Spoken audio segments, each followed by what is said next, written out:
अगर आप अपनी आत्मा के लिए सुकून और शब्दों में जादू ढूंढ रहे हैं, तो आज हम एक ऐसी किताब की बात करेंगे जो आपको प्रकृति की गोद में ले जाएगी और आपकी भावनाओं को छू जाएगी। प्रेरक पन्ने में आज हम मैरी ओलिवर की अद्भुत कृति डिवोशंस के गहरे संसार में उतरेंगे। यह सिर्फ एक किताब नहीं, बल्कि एक सफ़र है, एक ऐसा सफ़र जहां मैरी ओलिवर अपनी कविताओं के जरिए हमें घास के एक छोटे से तिनके से लेकर ब्रह्मांड की विशालता तक ले जाती हैं। उनकी हर कविता एक दर्पण की तरह है, जिसमें हमें अपनी छिपी हुई भावनाएं, अपने अनकहे सवाल और अपने भीतर की शांति नजर आती है। मैरी ओलिवर की भाषा इतनी सरल है, इतनी सहज है कि ऐसा लगता है जैसे प्रकृति खुद आपसे बात कर रही हो। उनकी पंक्तियों में आपको सुबह की ओस, फूलों की खुशबू और हवा की सरसराहट महसूस होगी।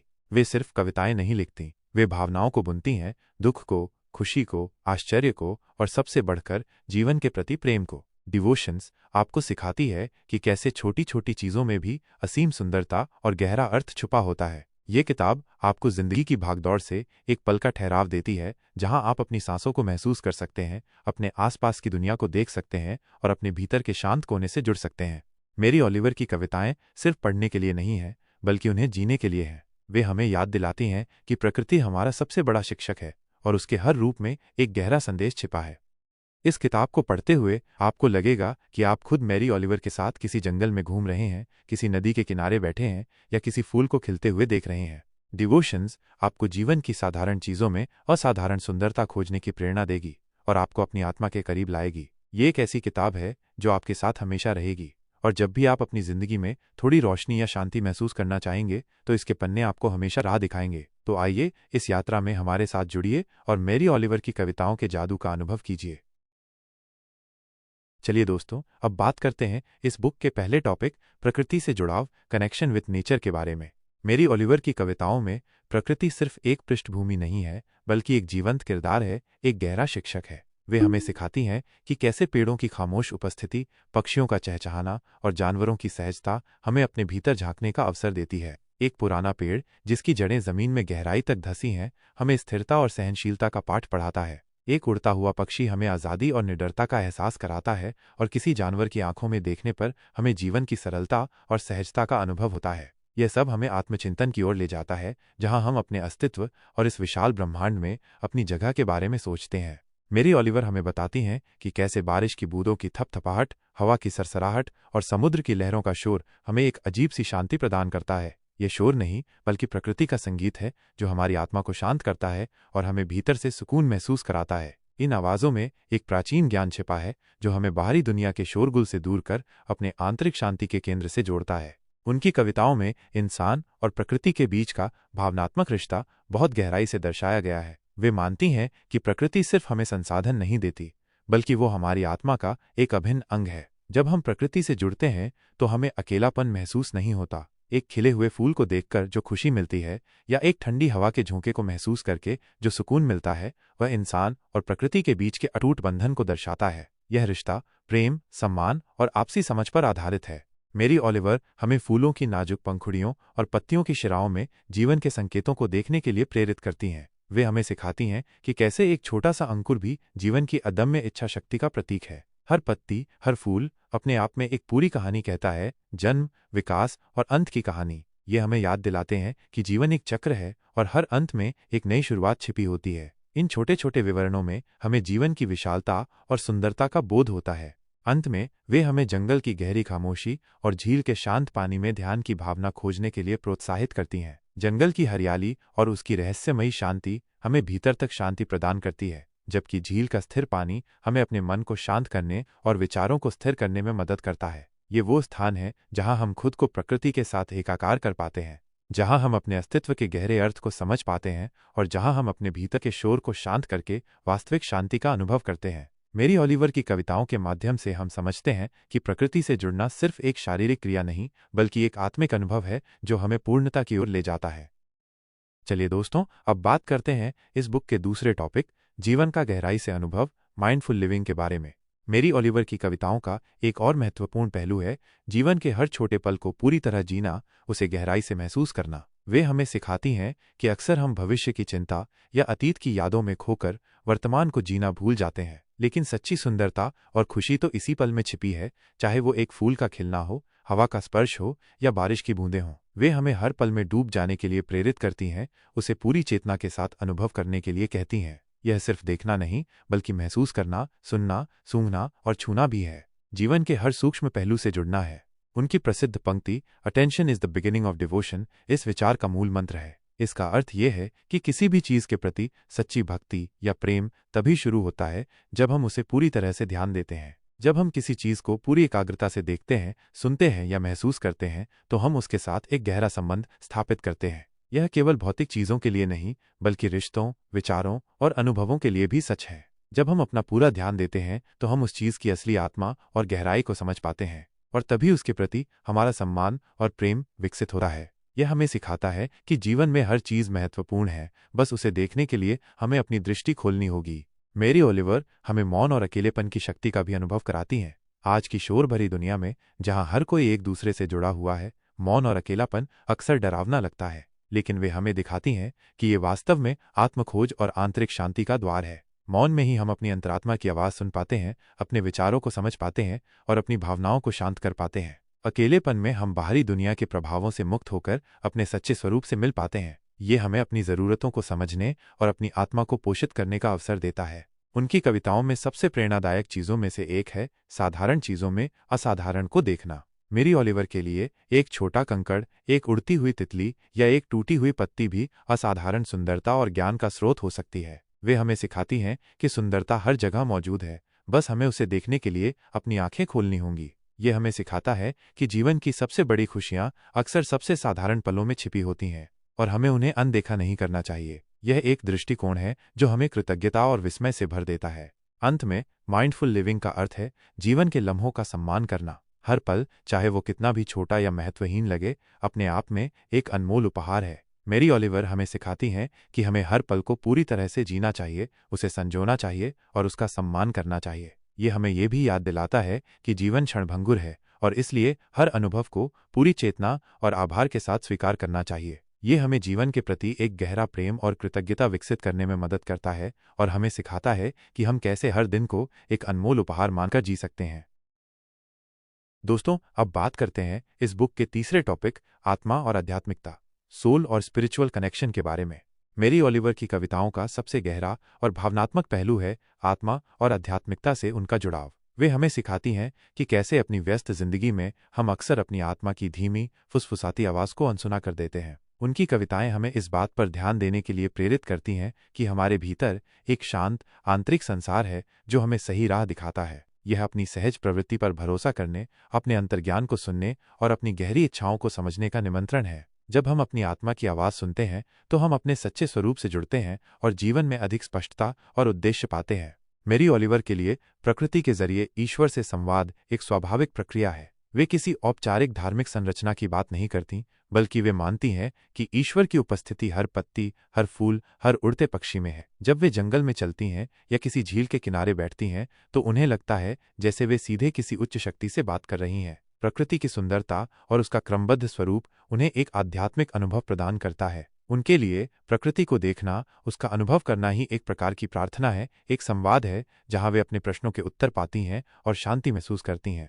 उनकी कविताओं में प्रार्थना और आभार का भाव बहुत प्रमुखता से उभरता है। यह केवल शब्दों में प्रार्थना नहीं है, बल्कि ये जीवन के हर पहलू के प्रति एक गहरी कृतज्ञता है। धूप, बारिश, एक छोटा सा फूल या बस जीवित होने का साधारण तथ्य। वे हमें हर उस चीज के लिए आभारी होने के लिए प्रेरित करती हैं जो हमारे पास है, और उन छोटी छोटी चीजों में भी ईश्वरीय हस्तक्षेप को देखने के लिए कहती हैं जिन्हें हम अक्सर नजरअंदाज कर देते हैं। यह आभार का भाव हमें विनम्र बनाता है और हमें जीवन के प्रति अधिक प्रेम और सम्मान सिखाता है।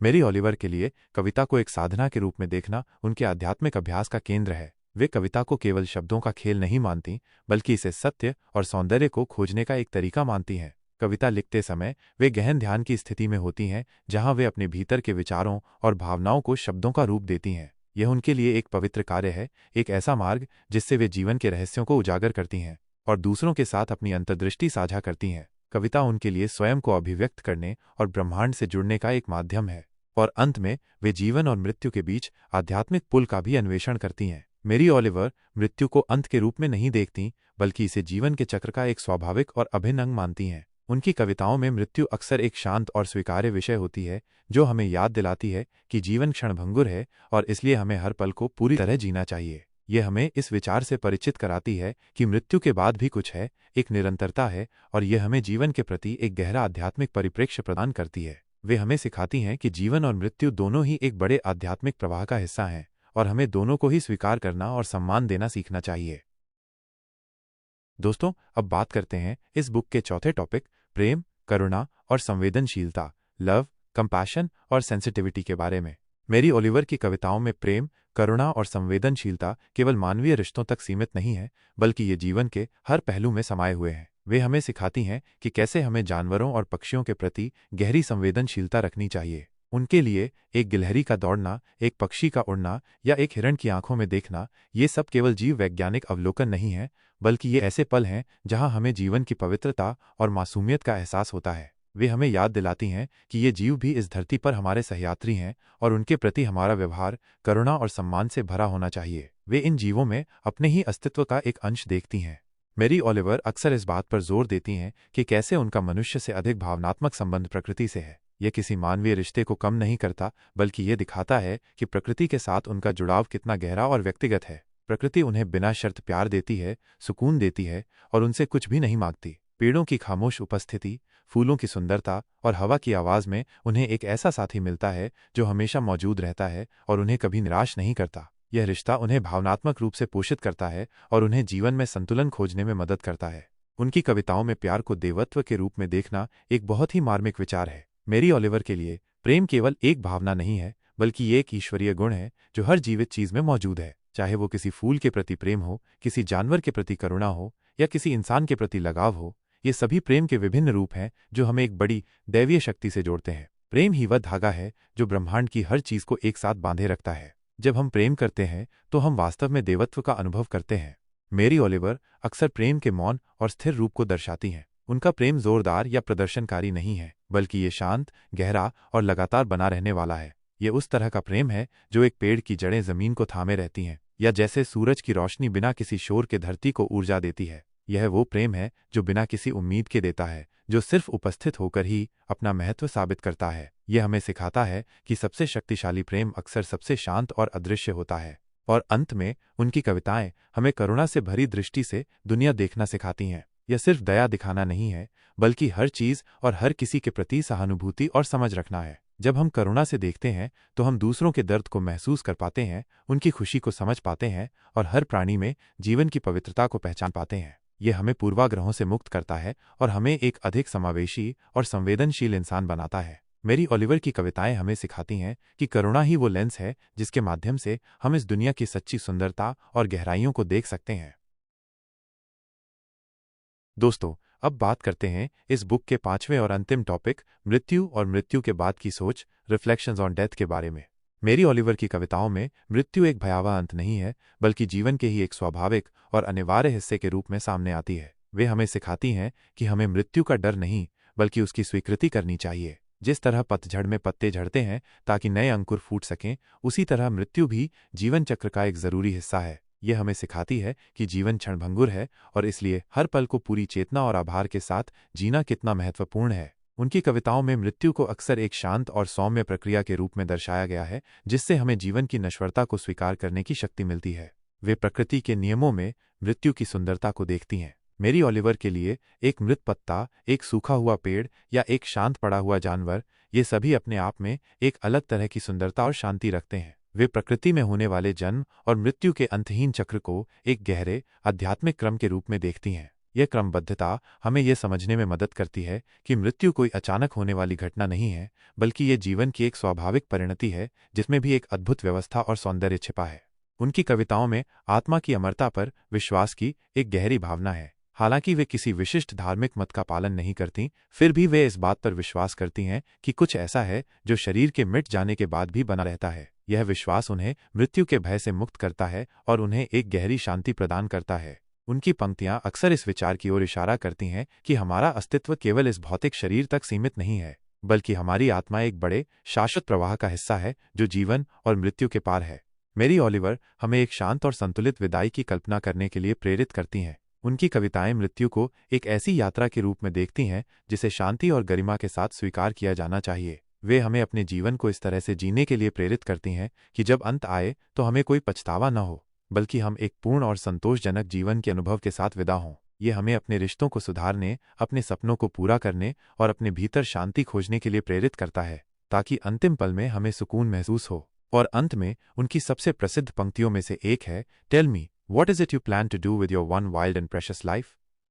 मुझे बताओ, तुम अपनी इस एक जंगली और अनमोल जिंदगी के साथ क्या करने की सोच रहे हो। यह केवल एक प्रश्न नहीं है, बल्कि जीवन के प्रति एक गहरा आह्वान है। यह हमें अपनी मौत को याद दिलाता है और हमें उस अनमोल उपहार की याद दिलाता है जो हमें मिला है, ये जीवन। यह हमसे पूछता है कि क्या हम अपनी जिंदगी को ऐसे ही व्यर्थ कर रहे हैं या हम इसे पूरी जागरूकता, जुनून और उद्देश्य के साथ जी रहे हैं। ये पंक्ति हमें अपनी प्राथमिकताओं पर विचार करने, अपने डर का सामना करने और अपने सपनों को पूरा करने के लिए प्रेरित करती है, क्योंकि हमारे पास जो समय है वो सीमित है और अनमोल है। यह मृत्यु की जागरूकता के माध्यम से ही हमें जीवन की असली कीमत सिखाती है। तो दोस्तों, ये था मैरी ओलिवर की डिवोशंस का हमारा गहरा सफर। हमने देखा कि कैसे उनकी कविताएं हमें प्रकृति से जुड़ना सिखाती हैं, हर पल को पूरी जागरूकता से जीना बताती हैं और हमारी आत्मा व आध्यात्मिकता से हमें रूबरू कराती हैं। हमने ये भी समझा कि कैसे वे हमें प्रेम, करुणा और संवेदनशीलता के गहरे अर्थ सिखाती हैं, और अंत में कैसे मृत्यु को एक स्वीकार्य और स्वाभाविक हिस्सा मानकर हम अपनी एक अनमोल जिंदगी को पूरी शिद्दत से जी सकते हैं। मैरी ओलिवर की ये किताब सिर्फ पढ़ने के लिए नहीं है, ये जीने के लिए है। यह आपको अपने भीतर झांकने, आसपास की दुनिया की सुंदरता को पहचानने और जीवन के हर छोटे बड़े पल को पूरी तरह से अनुभव करने की प्रेरणा देगी। अगर आप अपनी आत्मा के लिए शांति और अपने विचारों के लिए नई दिशा चाहते हैं, तो ये किताब आपके लिए एक अनमोल साथी साबित हो सकती है। उम्मीद है प्रेरक पन्ने का ये एपिसोड आपको पसंद आया होगा। इस किताब से आपने क्या सीखा या कौन सी बात आपको सबसे ज्यादा छू गई, हमें कमेंट्स में जरूर बताएं। इस वीडियो को लाइक करें, अपने दोस्तों और परिवार के साथ शेयर करें और हमारे चैनल को सब्सक्राइब करना न भूलें, ताकि आप ऐसे ही प्रेरणादायक कंटेंट से जुड़े रहें। मिलते हैं अगले वीडियो में, तब तक के लिए अपनी जिंदगी को पूरी जागरूकता और प्रेम से जिएं।